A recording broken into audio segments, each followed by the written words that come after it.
행복한 성도가 될 줄 믿습니다.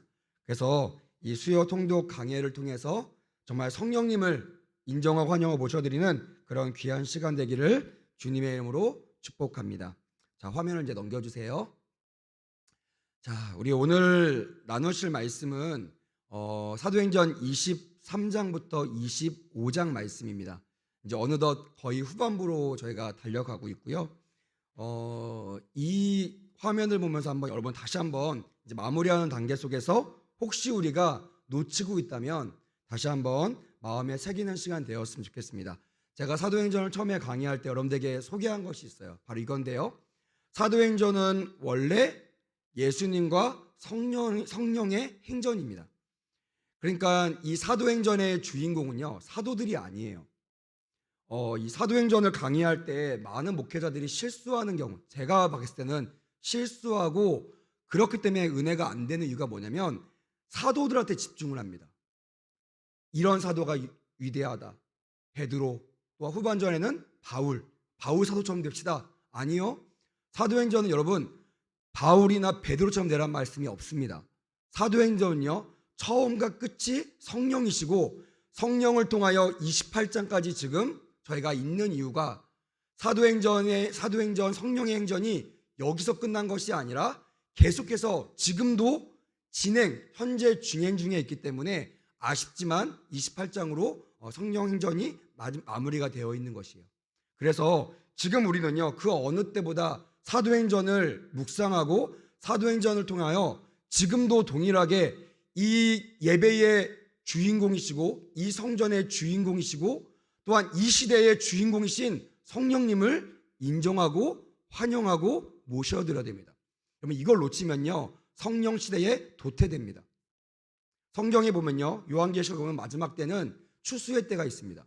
추수의 때 촛대가 옮겨지면서 모든 교회가 다 추수를 맞이하는 것이 아니고요, 성령께서 임하시는, 성령의 역사가 임하시는 교회마다 성령의 역사로 대추수의 역사를 일으킨다고 성경에 기록되어 있어요.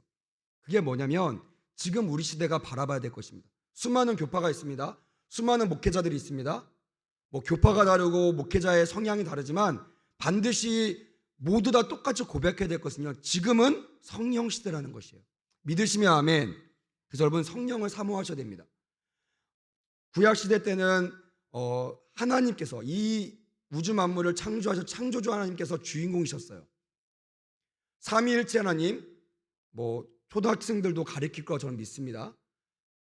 삼위일체 하나님, 창조 하나님, 성부 하나님이시죠. 그리고 성자 예수님, 우리를 위해서 못 박혀 피 흘려 돌아가시고 장사인 3일 만에 부활하신 우리의 구원을 담당하신 그 예수 그리스도가 신약의 주인공입니다.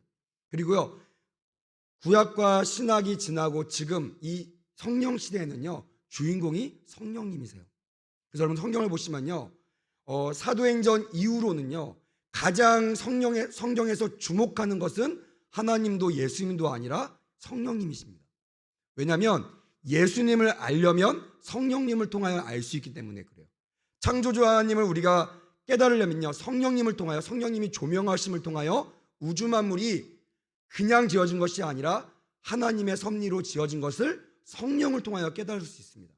그래서 지금 이 시대는요, 성령이 아니고서는 구원 받을 수도 없고 성령이 아니고서는 은혜 받을 수도 없어요. 마지막 때에 믿음을 지키는 것도 성령이 아니고는 믿음을 지킬 수가 없습니다. 그래서 저희가 이 마지막 때는요, 성령을 가장 잘 나타내고 있는 이 사도행전을 많이 읽으시는 은혜가 있기를 주님의 이름으로 축복합니다. 사도행전의 구조와 요점을 제가 다시 한번 잊어버릴 수 있어서 다시 한번 요약해 드리겠습니다. 첫 번째는 1장부터 6장까지는요, 예루살렘에 대한, 예루살렘 그 장소가 예루살렘 공동체, 근데 그 예루살렘 공동체가 핍박을 통하여 확산됩니다. 그게 6장부터 12장까지. 그리고 그것이 땅 끝까지 이르러 내 증인이 되리라는 그 하나님의 명령, 예수님의 명령을 따라 성령의 시대에 성령님께서 그 이방 선교를 주관하십니다. 그 성령님께 쓰임 받던 사람이 우리가 알고 있는 바울이라는 거예요. 바울의 사역 가운데요, 성령을 빼면요, 아무것도 아닙니다. 바울이 능력 있는 것이 아니라 그가 성령께 붙들림 바 되고 성령의 음성을 듣고 순종했기 때문에 바울이 된 거예요. 이 시대도 마찬가지입니다. 우리가 땅끝까지 이 이방 선교를 계속해 나가야 되는데 교회가 성도가 성령의 음성을 듣지 못하면 그 일을 감당할 수 없습니다. 저는 장담합니다. 마지막 때는요, 성령의 역사가 충만한 교회들이 부흥될 것입니다. 저는 우리 동신교회가 성령 충만한 교회가 되기를 주님의 이름으로 축복합니다. 동신교회 성도들이 성령의 음성을 잘 듣는 그런 성도들이 되기를 주님의 이름으로 축복합니다. 또한 마지막 증거에 대한 이야기가 21장부터 끝에 28장까지 진행되고 있습니다. 저희가 이제 오늘 또한 다음 주 나누실 말씀이 이 네 번째 최후 증거에 대한 이야기입니다. 저희가 오늘 나누실 말씀의 핵심은요, 로마까지 전파되는 바울의 증언입니다. 근데 이 바울의 증언, 로마까지 전파되는 거에 주체가 누구라고요? 바울이라고요? 아닙니다. 성령님께서요. 성령님께서 계획하셨고요. 성령님께서 안배하셨고요. 성령님께서 말씀하셔서 또 성령님께서 순종하게 하셔서 바울로 하여금 이 사역들을 이룰 수 있도록 도와주신 것도 성령님이십니다. 자, 자세하게 좀 살펴보면요, 21장부터 22장은 예루살렘에서 체포되는 바울에 대한 이야기고요, 오늘 우리가 나눌 23장부터 26장까지는 재판받는 바울에 대한 이야기예요. 그래서 약간 좀 지루하고 겹치는 내용들이 있습니다. 바울이 계속 재판을 받아요. 근데 재판을 받는 이 장면에만 주목할 것이 아니라 왜 성령님께서 바울에게 재판을 받을 수 있도록 안배하셨냐에 대한 이야기들을 오늘 좀 해나갈 것입니다. 마지막, 오늘 다룰 건 아니지만 로마로 가서 로마에서 가택연금을 당합니다. 가택에서, 집에서 이렇게 갇혀 사는 그 생활을 하는데요, 그 또한 성령님의 계획으로 이루어진 것이고요, 이 사도 바울이 많은 서신서와 또한 많은 사역들을 마무리할 수 있었던 좋은 환경도 바로 로마의 가택연금으로부터 시작됐고, 땅끝까지 복음이 전파되고, 또한 오늘 성령께서 말씀하신 것처럼 로마까지 복음이 전파되리라고 했던 말씀이 이 로마의 가택연금을 통하여 이루어지는 사건들이 우리가 오늘 다음 주에 보게 될 것입니다. 자, 한번 그림으로 제가 좀 표현했거든요. 재판받는 바울에 대해 나옵니다. 그래서 23장에는요, 유대인들의 가장 신뢰 있는 그 공예라고 하는 사내들인 공예에서 여기 나오죠. 반드시 죽여야 된다. 이 유대인들은요, 눈에 가시였을 거예요. 자기의 생각과 전혀 다른, 또한 오히려 자기들이 그 말씀에 빗대보면 구원받지 못할 수 있다는 그런 불안감으로 이 바울을 죽이려고 합니다. 24장에는요, 사내들인 공예에서 벨릭스 총독으로 그 주체가 넘어갑니다. 근데 여러분도 좀 이따 살펴보겠지만 벨릭스 총독도 성령께서 말씀하시고 성령께서 안배하셨기 때문에요, 이 바울을 죽이지 않고 다음 후임자에게 넘겨주는 그런 일들이 일어납니다. 사실은 살펴보면 벨릭스 총독이 그렇게 할 수 없는 상황인데도 불구하고 그런 일이 이루어져요. 또한 후임자인 베스도 총독도 유대인들의 눈치를 보면서 죽이려고 했지만 그때 사도 바울에게 성령께서 말씀하시고 그 음성과 지혜를 통하여 자기의 시민권을 발휘해서 로마 가서 가이사 황제에게 재판을 받겠다는 지혜의 말씀을 한 것도 성령을 통해서 이루어진 거예요. 그리고 26장, 오늘은 보지 않겠지만 아그리파 왕과 또 누이의 그 대화를 통해서도 성령께서 여전히 바울의 모든 일거수일투족을 다 주관하시고 안배하시고 끌고 나가신다는 것을 여러분들이 깨달을 수 있을 것입니다. 제가 계속 여러분들과 하루 20분 공동체 성경으로 읽고 있어요. 물론 여러 가지 여러분들 버전을 읽으시겠지만 저는 이 성경을 한 2년 정도 읽었거든요. 근데 제가 어제도 또 경험했습니다. 같은 성경이 있는데요, 그 성경의 주인공들 또 그 성우들이요, 다 크리스찬들입니다. 또 아주 유명한 배우들, 믿음 좋은 성우들이에요. 그래서 그런지 몰라도 그들이 전하는 메시지와 말투와 그 성경의 그 감동이요, 정말 상상 이상입니다. 그래서 여러분, 가능하시면 따라 읽으셔도 좋지만 귀로 그들을 통해서 주시는 하나님의 음성을 들었으면 좋겠어요. 정말 너무나 귀한 그 메시지가 있고요, 그 귀한 말씀의 버전임은 분명합니다. 또 영상을 보고 계신 분들은 또 집에서라도 인터넷에서 보시면 충분히 들을 수 있으니까 같이 참여했으면 좋겠습니다. 오늘 말씀의 핵심입니다. 이 바울이요, 그 시시때때로 어떤 말을 하고 있냐면 이 말을 하고 있는 거예요. 나는 고난당하신 메시아의 부활을 믿는 소망 때문에 지금 내 이 재판을 당하고 있습니다. 저는 죄가 없지만 제 안에 있는 부활의 소망, 이것이 박해하는 당신들과 반대가 되기 때문에 당신들이 나를 재판에 계속 걸고 넘어지는 것입니다 라고 자기의 무죄와 함께 가는 곳곳마다 소망 되신 부활이신 주님을 선포했다는 것입니다. 그 모든 것들이 성령을 통하여 계획되었고 성령을 통하여 진행되었고 성령을 통하여 완성되었다는 사실, 그것을 여러분 놓치시면요 은혜가 없을 것입니다. 그냥 말씀을 쪼개고 뭐 단어의 뜻을 아는 거 물론 중요하죠. 하지만 여러분 사도행전에서 성령의 음성을 듣지 못한다면요 그것은 정말 아무것도 아닐 것입니다.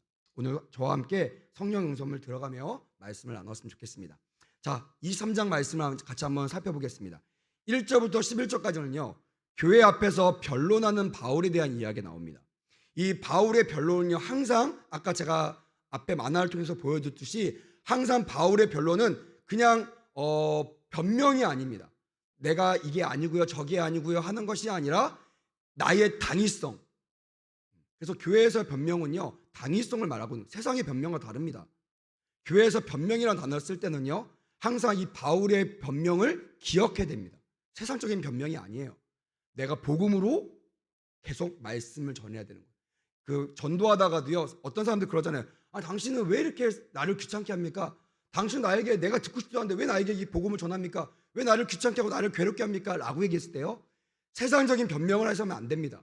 바울처럼요 내 이 복음이 당신에게 얼마나 큰 유익이 있는지를 성령을 통하여 전달해야만 그 전도가 먹히게 되는 것이에요.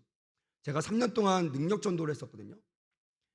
수많은 사람들한테 복음을 전할 때 그냥 예수 믿으세요, 천국 가세요 이게 아니라 당신이 왜 예수를 믿어야 하는지 예수의 복음, 예수의 도를 전했습니다.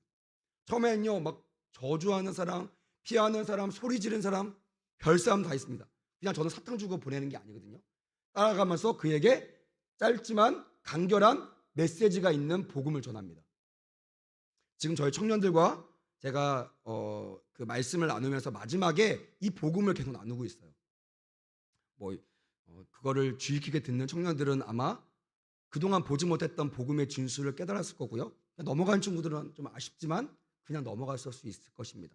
제가 기회가 되는 대로 여러분들에게 또 이 부분도 설명하겠습니다. 아무튼 우리의 변명과 우리의 변론은요 항상 복음 안에 있어야 됩니다. 왜냐하면 그것이 성령이 우리에게 주시는 메시지이기 때문에 그래요. 교회에서 모든 이론과 모든 주장은요 성경 안에 있는 복음으로 가능해야 됩니다. 복음으로 해석돼야 됩니다. 그래서 교회에 있는 장로들 또한 목회자의 어떤 그 말씀의 권위는요 목회자가 얼마나 권위가 있느냐, 장로가 얼마나 많이 있느냐 거기에 있는 것이 아닙니다.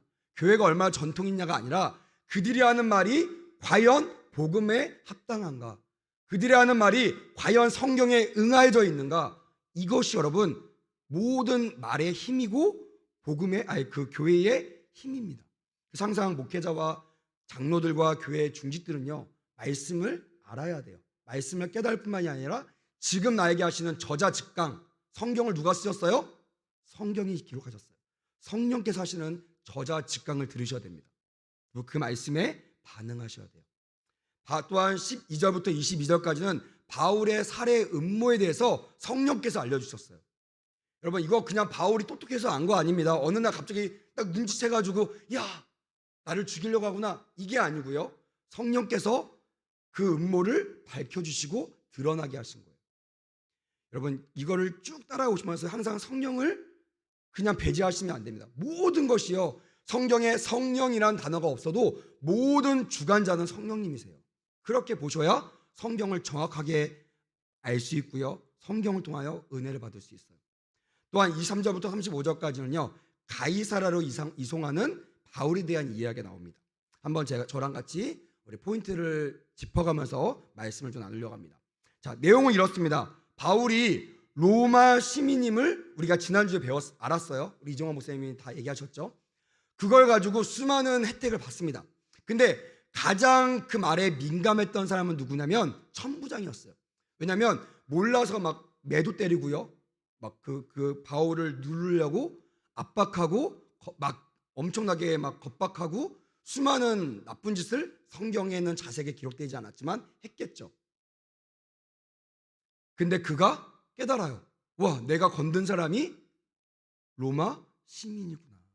여러분, 로마 시민의 권위라는 것은요, 또한 로마 시민의 그 권익 보호라는 것은요, 어마어마합니다. 왜냐하면 세계 최고의 나라의 시민이기 때문에 오로지 흠이 없는 로마 황제만이 로마 시민을 책찍질하거나 벌을 내릴 수 있어요.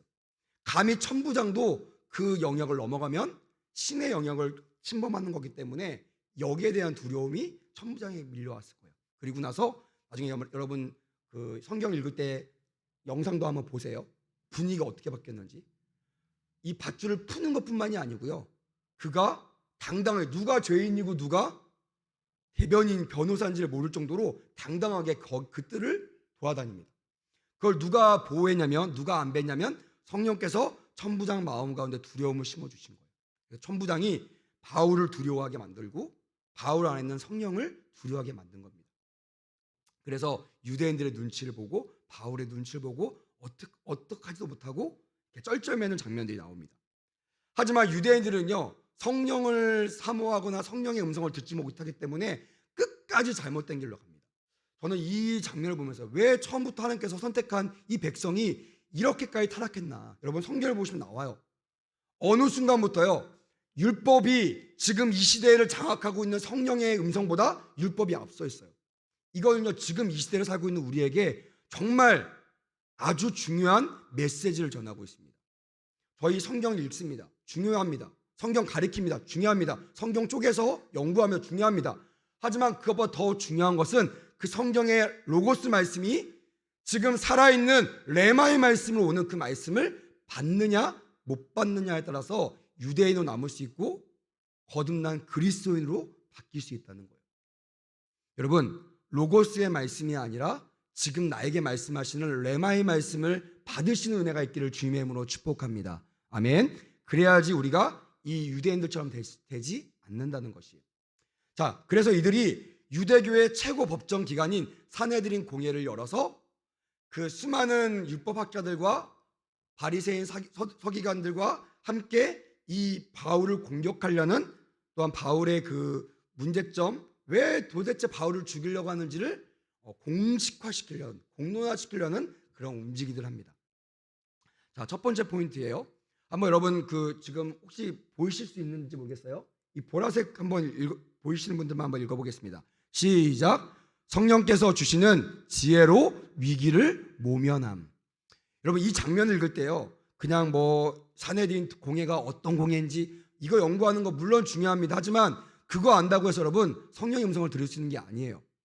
왜 하나님께서 산헤드린 공회, 공식화된 공회까지 열면서까지 왜 이런 상황을 안배하셨을까? 저는 하나님의 음성을 들었어요. 세상에 어떤 기관과 어떤 최고의 법정 기관이 달려들어도요, 지혜의 근본이신 성령님께서 지탱해 주시고 보호해 주시면요, 모든 위기를 모면할 수 있다라는 것이, 그것이 여러분들에게 귀한 은혜가 되기를 주님의 이름으로 축복합니다. 그래서 그리스도인들은요, 세상을 의지해서는 안 됩니다. 하나님을 의지하셔야 됩니다. 자, 산헤드린 공회 구성원들을요 파악했어요. 이것도요 뭐 바울이 똑똑해서가 아니고요, 뭐 지혜의 명철 아닙니다. 여러분, 성령께서 깨닫게 하신 거예요. 순간 딱 보니까요, 반은 바리새인이고 반은 사두개인인 것을 성령께서 말씀하신 거예요. 그래서요, 그가 알고 있던 지식으로 그 모든 것들을 대응하는 그런 순발력을 발휘할 수 있게 만드셨어요. 사두개인들은요, 부활과 천국과 천사, 영을 믿습니다. 저와 여러분들이 믿는 것을 믿어요. 바울이 믿는 것을 믿습니다. 물론 예수라는 것을 죽이려고 하는 마음은 사두개인과 같지만 사실은 믿는 것이 다르기 때문에요, 알게 모르게 두 사이에는요 많은 논쟁과 많은 충돌이 있었어요. 하나, 성령님께서 바울에게 그 힌트를 주신 거예요. 그래서 그 공회에서 자기가 바리새인이라는 것을 얘기하고 바리새인의 아들이라는 것을 얘기하고 나는 부활을 믿는다, 그렇게 얘기하니까 바리새인들이 누구 편을 들어줬겠어요? 바울의 편을 들어준 거예요. 보니까 뭐 문제 없는데? 처음에는 한 마음으로 모였다가 이 부활이라는 단어가 딱 나오자마자 바리새인들이 사두개인을 등집니다. 사두개인들 그걸 믿어요, 안 믿어요? 안 믿으니까 저거 잘못된 거예요, 이단이야 이러면서 막 죽이라고 막 소리치고. 그러니까 하나가 돼야지 바울이 곤란할 텐데 성령께서 지혜를 주셔서 그 지혜를 발휘했더니 둘이 갈라지면서 바울이 그 어려움을 모면하게 되는 장면들, 그것이 첫 번째 포인트입니다. 이것을 여러분들 기억하셔야 됩니다. 두 번째 포인트 한번 따라하겠습니다. 시작. 핍박과 격렬한 논쟁 후 바울에게 찾아오셔서 말씀으로 위로해 주시는 성령님. 11절 말씀에 동그라미를 쳐주셨으면 좋겠습니다. 저는 참 여기에 위로를 받았어요. 성령께서요 우리에게 똑같이 말씀하시잖아요. 막 힘들 때요 막 왜 하나님 도와주지 않으세요? 그럴 수 있습니다. 하나님께서요 막 그냥 딱 나타나셔서 막 막아주시고 보호해주면 좋은데, 하나님께서 잘 쓰시는 방법이 뭐냐면, 성령께서 잘 쓰시는 방법이 뭐냐면 승리한, 막 믿음으로 승리한 사람에게 은밀하게 찾아오십니다. 그리고요 등을 두드려 주면서 말씀하세요. 많이 힘들었지? 내가 너를 위로해. 그리고 내가 너를 통하여 로마까지 복음이 전파될 거야. 그 말이 뭐예요? 내가 그때까지 절대로 죽지 않을 거야. 절대로 잡혀 들어가지 않을 거야. 나만 믿어. 내가 너와 함께 할 거야. 이런 위로를 성령께서 바울에게 하셨다는 거예요. 이게 여러분 믿는 사람의 힘이고 믿는 사람의 위로입니다. 만약에 교회를 다니는데요 이런 위로 받지 않는다? 진짜 불행한 사람들이에요. 여러분 이런 위로를 오늘 받으시기를 주님의 이름으로 축복합니다. 자, 세 번째 읽어봅시다. 시작. 약속의 말씀을 지키시기 위해 바울을 보호하시고 구해주시는 성령님. 이 로마까지 가게 하겠다는 이 약속의 말씀을 철저하게 지키시기 위해서 아까 보여드렸죠. 수많은 법정 싸움 속에서도 바울의 능력이 아니라 성령께서 그 모든 것들을 이겨나가고 그 법정에서 이기고 보호하게 하셨다는 거예요. 그 성령님이 지금 여러분들과 함께 하십니다. 그 성령이 앞으로 우리들과 함께 하실 거예요. 내가 땅 끝까지 이르러 내 증인이 되리라 말씀하시면서 강하고 담대하라. 내가 세상을 이기었노라. 이미 내가 이겼으니까 너희들 내 안에 있어. 그럼 너희도 나처럼 이길 수 있어. 이게 여러분들에게 위로와 힘이 되시기를 주님의 이름으로 축복합니다. 자, 두 번째 내용을 보니까요. 바울을 죽이기 전에는 먹지도 마시지도 않겠다고 각오한 40명의 암살단이 있었어요. 참 저는 정말 깜짝 놀래요. 야, 그렇구나.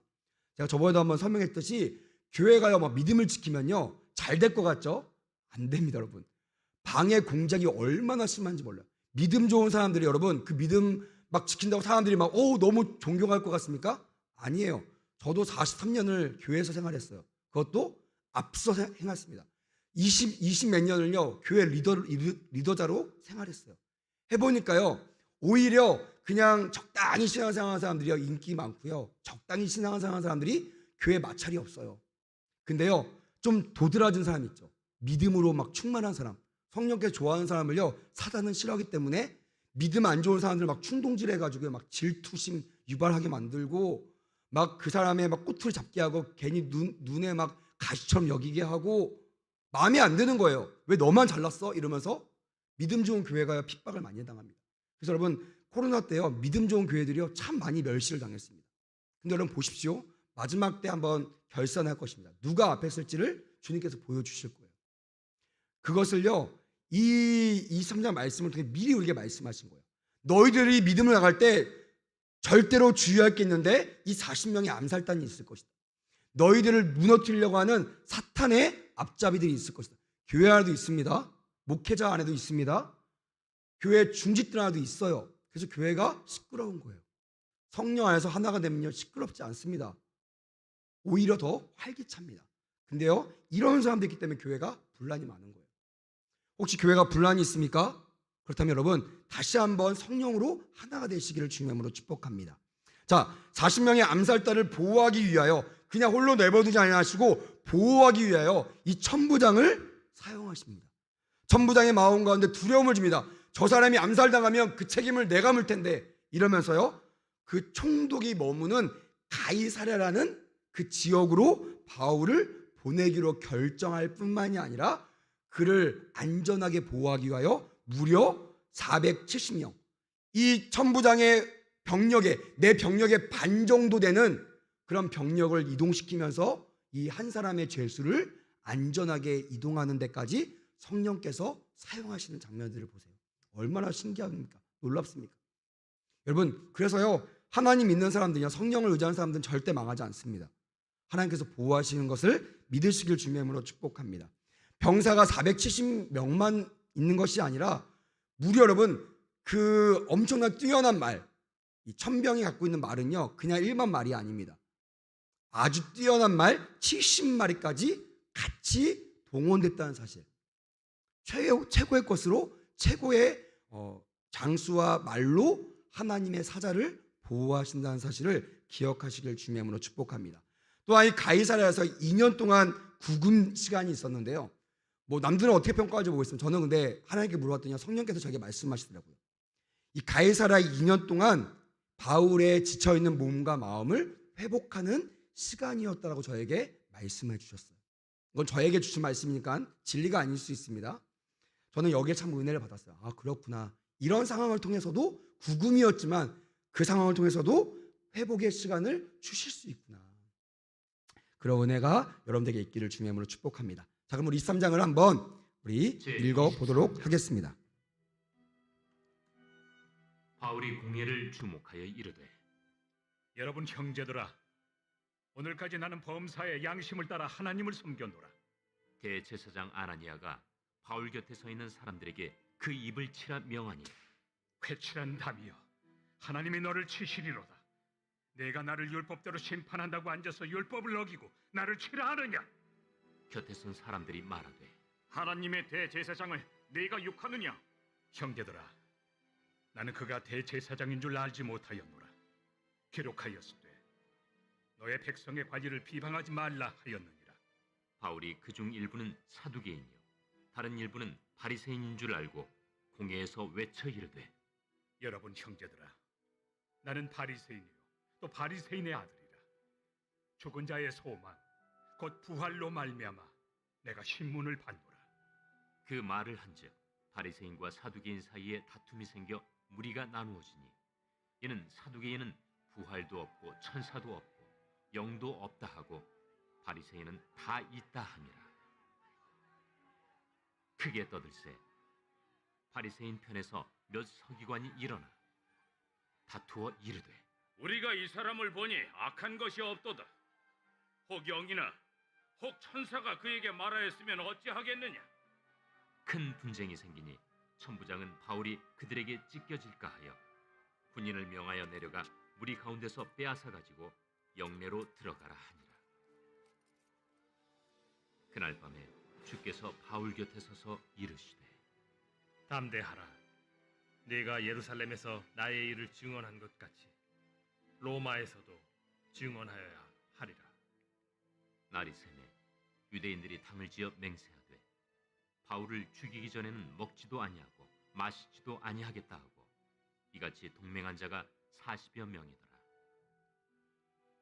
대제사장들과 장로들에게 가서 말하되, 우리가 바울을 죽이기 전에는 아무것도 먹지 않기로 굳게 맹세하였으니 이제 너희는 그의 사실을 더 자세히 물어보려는 척하면서 공회와 함께 천부장에게 청하여 바울을 너희에게로 데리고 내려오게 하라.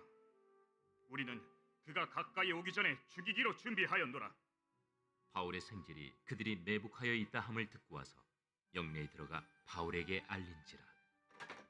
바울이 한 백부장을 청하여 이르되, 이 청년을 천부장에게로 인도하라. 그에게 무슨 할 말이 있다. 천부장에게로 데리고 가서, 죄수 바울이 나를 불러 이 청년이 당신께 할 말이 있다 하여 데리고 가기를 청하더이다. 천부장이 그의 손을 잡고 물러가서 조용히 묻되, 내게 할 말이 무엇이냐? 유대인들이 공모하기를 그들이 바울에 대하여 더 자세한 것을 묻기 위함이라 하고 내일 그를 데리고 공회로 내려오기를 당신께 청하자 하였으니 당신은 그들의 청함을 따르지 마옵소서. 그들 중에서 바울을 죽이기 전에는 먹지도 않고 마시지도 않기로 맹세한 자 40여 명이 그를 죽이려고 숨어서 지금 다 준비하고 당신의 허락만 기다리나이다. 이에 천부장이 청년을 보내며 경계하되, 이 일을 내게 알렸다고 아무에게도 이르지 말라. 백부장 둘을 불러 이르되, 밤 제3시에 가이사랴까지 갈 보병 200명과 기병 70명과 창병 200명을 준비하라. 또 바울을 태워 총독 벨릭스에게로 무사히 보내기 위하여 짐승을 준비하라 명하며 또 이 아래와 같이 편지하니 일렀으되 글라우디오 루시아는 총독 벨릭스가 갖게 문안하나이다. 이 사람이 유대인들에게 잡혀 죽게 된 것을 내가 로마 사람인 줄 들어 알고 군대를 거느리고 가서 구원하여다가 유대인들이 무슨 일로 그를 고발하는지 알고자 하여 그들의 공회로 데리고 내려갔더니 고발하는 것이 그들의 율법 문제에 관한 것뿐이요 한 가지도 죽이거나 결박할 사유가 없음을 발견하였나이다. 그러나 이 사람을 해하려는 간계가 있다고 누가 내게 알려주기로 곧 당신께로 보내며 또 고발하는 사람들도 당신 앞에서 그에 대하여 말하라 하였나이다. 보병이 명을 받은 대로 밤에 바울을 데리고 안디바드리에 이르러 이튿날 기병으로 바울을 호송하게 하고 영내로 돌아가니라. 그들이 가이사랴에 들어가서 편지를 총독에게 드리고 바울을 그 앞에 세우니 총독이 읽고 바울더러 어느 영지 사람이냐 물어 길리기아 사람인 줄 알고 이르되 너를 고발하는 사람들이 오거든 네 말을 들으리라. 하고 헤롯 궁에 그를 지키라 명하니라.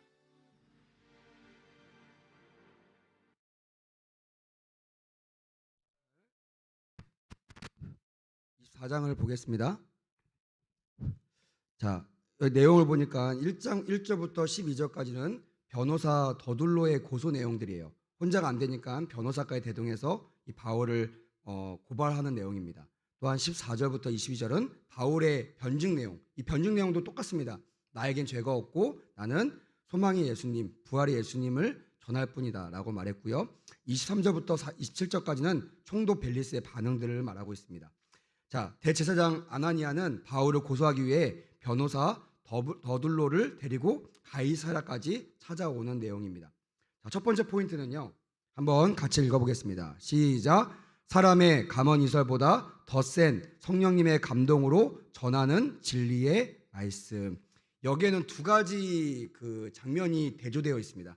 하나는 유명한 그 변호사 더둘로의 감언이설. 처음에 이 사람이 찾아가서 뭐라고 얘기냐면요. 2절부터 9절까지 보니까요. 막 여러 가지 알랑방구를 막 낍니다. 그 사람의 마음을 사기 위해서 당신 때문에 우리는 참 평화롭습니다. 당신은 정말 대단한 사람이다 이러면서 정말 듣기에 너무 좋은 말들을 막 하면서 그러면서 나중에 근데 이 사람은 나쁜 사람이니까 당신 좋은 사람이 이 나쁜 바울을 벌하여 주십시오 라고 얘기하는 내용이에요.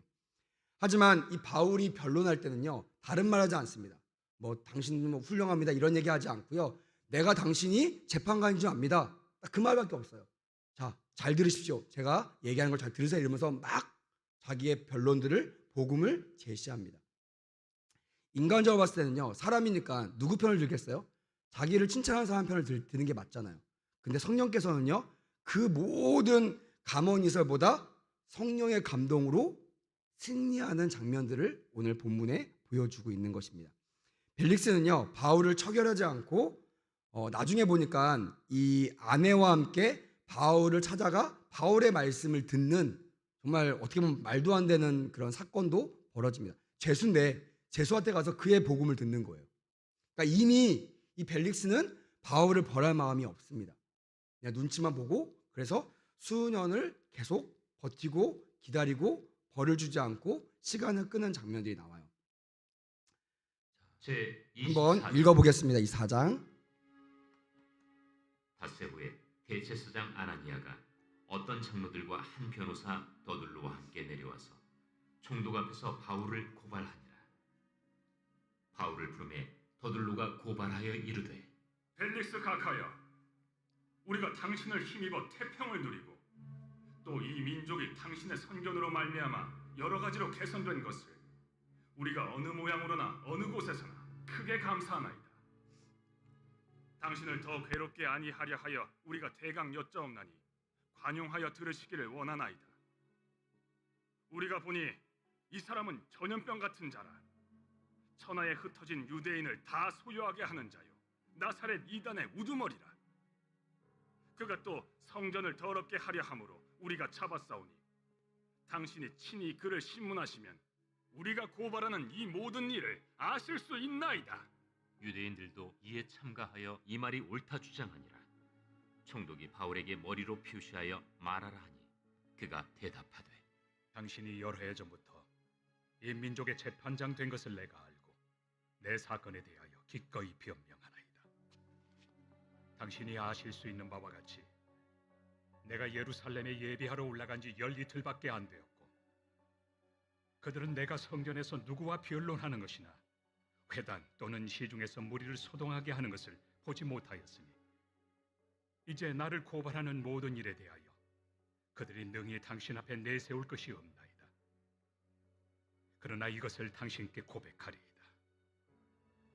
나는 그들이 이단이라 하는 도를 따라 조상의 하나님을 섬기고 율법과 선지자들의 글에 기록된 것을 다 믿으며 그들이 기다리는 바 하나님께 향한 소망을 나도 가졌으니 곧 의인과 악인의 부활이 있으리라 함이니이다. 이것으로 말미암아 나도 하나님과 사람에 대하여 항상 양심에 거리낌이 없기를 힘쓰나이다. 여러 해 만에 내가 내 민족을 구제할 것과 재물을 가지고 와서 드리는 중에 내가 결례를 행하였고 모임도 없고 소동도 없이 성전에 있는 것을 그들이 보았나이다. 그러나 아시아로부터 온 어떤 유대인들이 있었으니 그들이 만일 나를 반대할 사건이 있으면 마땅히 당신 앞에 와서 고발하였을 것이요 그렇지 않으면 이 사람들이 내가 공회 앞에 섰을 때 무슨 옳지 않은 것을 보았는가 말하라 하소서. 오직 내가 그들 가운데 서서 외치기를 내가 죽은 자의 부활에 대하여 오늘 너희 앞에 신문을 받는다고 한 이 한 소리만 있을 따름이니이다. 벨릭스가 이 도에 관한 것을 더 자세히 아는 고로 연기하여 이르되 천부장 루시아가 내려오거든 너희 일을 처결하리라. 백부장에게 명하여 바울을 지키되 자유를 주고 그의 친구들이 그를 돌보아 주는 것을 금하지 말라 하니라.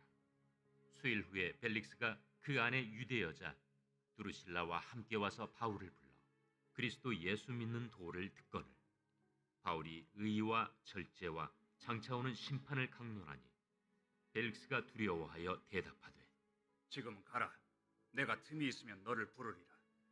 동시에 또 바울에게서 돈을 받을까 바라는 고로 더 자주 불러 같이 이야기하더라.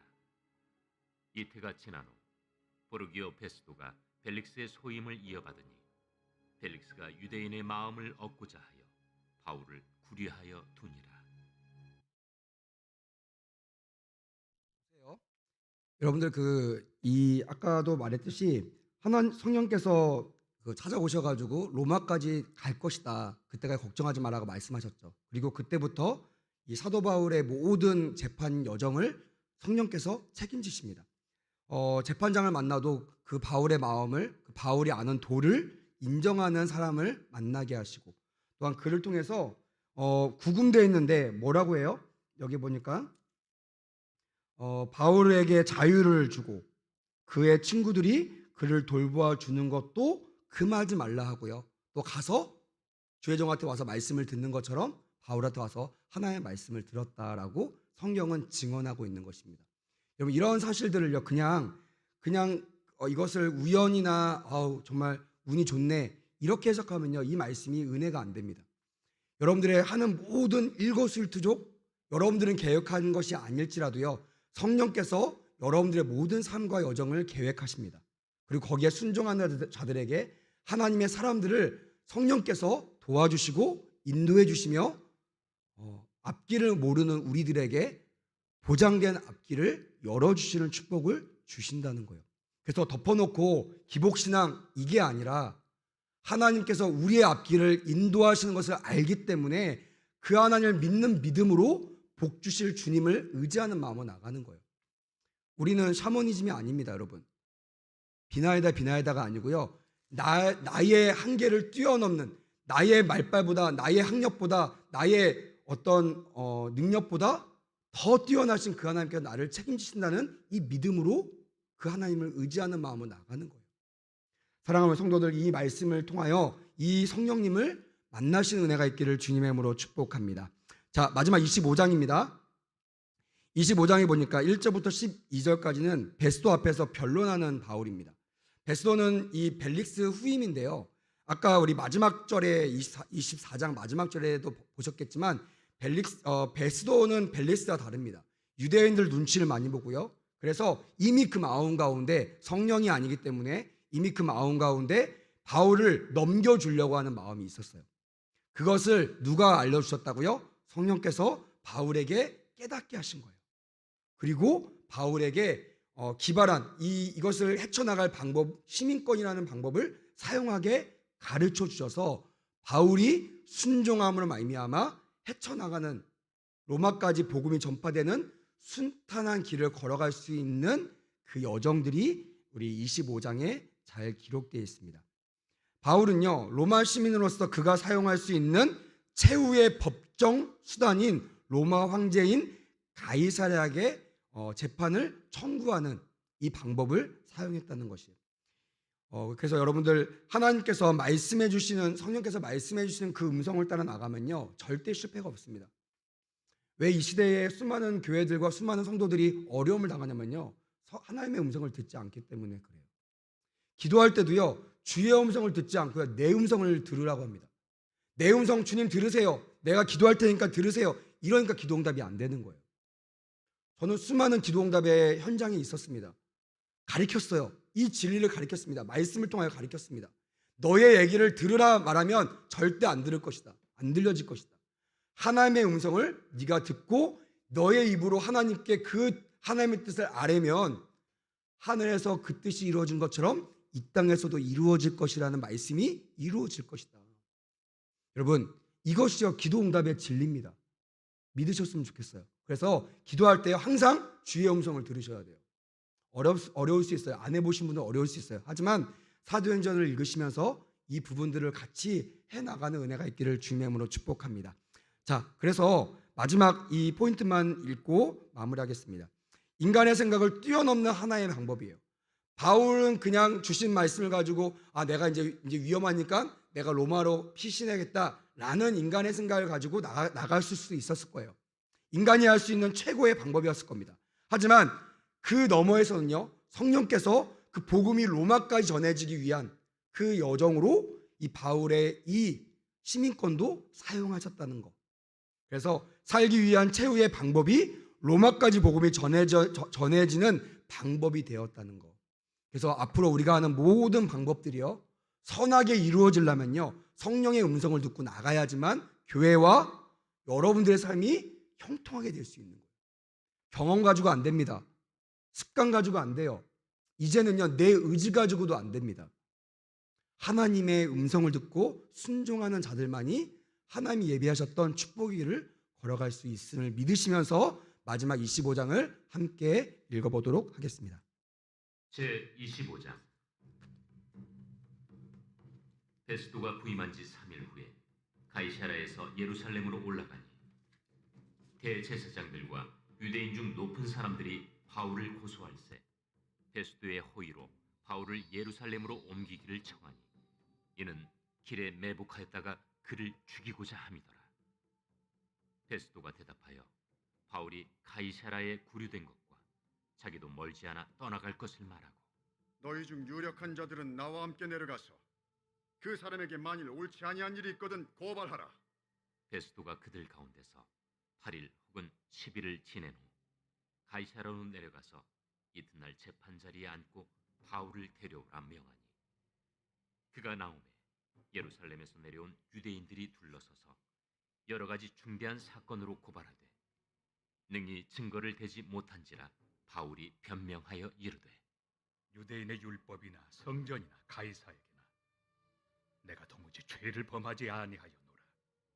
베스도가 유대인의 마음을 얻고자 하여 바울더러 묻되 내가 예루살렘에 올라가서 이 사건에 대하여 내 앞에서 신문을 받으려느냐? 내가 가이사의 재판자리 앞에 섰으니 마땅히 거기서 신문을 받을 것이라. 당신도 잘 아시는 바와 같이 내가 유대인들에게 불의를 행한 일이 없나이다. 만일 내가 불의를 행하여 무슨 죽을 죄를 지었으면 죽기를 사양하지 아니할 것이나 만일 이 사람들이 나를 고발하는 것이 다 사실이 아니면 아무도 나를 그들에게 내줄 수 없나이다. 내가 가이사께 상소하노라. 베스도가 배석자들과 상의하고 이르되 내가 가이사에게 상소하였으니 가이사에게 갈 것이라. 수일 후에 아그리빠 왕과 버니게가 베스도에게 문안하러 가이사라에 와서 여러 날을 있더니 베스도가 바울의 일로 왕에게 고하여 이르되 벨릭스가 한 사람을 구려하여 두었는데 내가 예루살렘에 있을 때 유대인의 대제사장들과 장로들이 그를 고소하여 정죄하기를 청하기에 내가 대답하되 무릇 피고가 원고들 앞에서 고소 사건에 대하여 변명할 기회가 있기 전에 내주는 것은 로마 사람의 법이 아니라 하였노라. 그러므로 그들이 나와 함께 여기 오매 내가 지체하지 아니하고 이튿날 재판 자리에 앉아 명하여 그 사람을 데려왔으나 원고들이 서서 내가 짐작하던 것 같은 악행의 혐의는 하나도 제시하지 아니하고 오직 자기들의 종교와 또는 예수라 하는 이가 죽은 것을 살아있다고 바울이 주장하는 그 일에 관한 문제로 고발하는 것뿐이라. 내가 이 일에 대하여 어떻게 심리하는지 몰라서 바울에게 묻되 예루살렘에 올라가서 이 일의 신문을 받으려느냐 한즉 바울은 황제의 판결을 받도록 자기를 지켜주기를 호소하므로 내가 그를 가이사에게 보내기까지 지켜두라 명하였노라. 아그리빠가 베스도에게 이르되 나도 이 사람의 말을 듣고자 하노라. 내일 들으시리이다. 이튿날 아그리빠와 버니게가 크게 위엄을 갖추고 와서 천부장들과 시중의 높은 사람들과 함께 접견장소에 들어오고 베스도의 명으로 바울을 데려오니 베스도가 말하되 아그리빠 왕과 여기 같이 있는 여러분이여, 당신들이 보는 이 사람은 유대 모든 무리가 크게 외치되 살려두지 못할 사람이라고 하여 예루살렘에서와 여기서도 내게 청혼하였으나 내가 살피건대 죽일 죄를 범한 일이 없도이다. 그러나 그가 황제에게 상소한 고로 보내기로 결정하였나이다. 그에 대하여 황제께 확실한 사실을 아랠 것이 없으므로 신문한 후 상소할 자료가 있을까 하여 당신들 앞, 특히 아그리빠 왕 당신 앞에 그를 내세웠나이다. 그 죄목도 밝히지 아니하고 죄수를 보내는 것이 무리한 일인 줄 아나이다. 보세요. 왕과 또한 버니게, 이 왕의 누나예요. 이 아그리빠와 아그리빠 누나까지 대동한 그 상태에서 완전한 판결을 통하여 이제 바울이 로마 황제한테 가는 거에 전혀 문제가 되지 않는 사건이 마무리됩니다. 그러니까 또 아마 제 그 상상으로는 아그리빠 왕과 버니게가 그 자리에 없었으면 또한 이 유대의 그 지도자들은 이 왕과 버니게 앞에까지 아마 바울을 끌고 나가려고 했을 거예요. 어떻게든지 죽이려고 하니까. 근데 하나님께서는요, 로마로 보내시기로 작정하시고 성령을 통하여 그들이 오게끔 만드시고 직접 찾아오게 하시고 그 모든 사정을 알게 하시고 그리고 그들도 그가 로마로 가는 것들에 대해서 반대하지 못하도록 모든 장치를 다 마련해 놓으셨다는 것이에요. 이게 여러분 인간적으로 봤을 때는요, 그냥 우연일 수 있지 하지만 성경은 그렇게 말하지 않습니다. 이 모든 것들이 성령께서 계획하셨고 안배하셨고 이루어 나가신 것입니다. 여러분 말씀 마무리하려고 합니다. 지금은 성령 시대입니다. 카메라를 좀 바꿔주세요. 지금은 성령 시대입니다. 지금도 이때와 동일하게 주인공은 성령님이세요. 모든 성도들이 성령님 앞에 성령님의 음성을 듣고 성령님이 하시는 모든 일에 집중하고 의지해야만 바울과 같은 이런 형통의 삶, 하나님을 기쁘시게 하는 삶을 살아낼 수 있습니다. 특별히 바울처럼 사명을 갖고 있는 교회와 성도들은요, 그 누구보다 성령을 인정하셔야 돼요. 그래야 성령이 이 시대에 우리에게 하시는 음성을 들을 수 있고 우리에게 주시는 방향을 알 수 있고 알아야 거기에 순종하는 마음으로 바르게 달려갈 수 있다는 것이에요. 제가 수많은 청년들에게 강의할 때 참 이런 말을 많이 합니다. 우리가 중요한 것은 열심히 사는 것이 중요한 것이 아니라 바로 바르게 사는 것이다. 빠르기가 중요한 것이 아니라 방향이 중요한 것이다. 여러분 그렇습니다.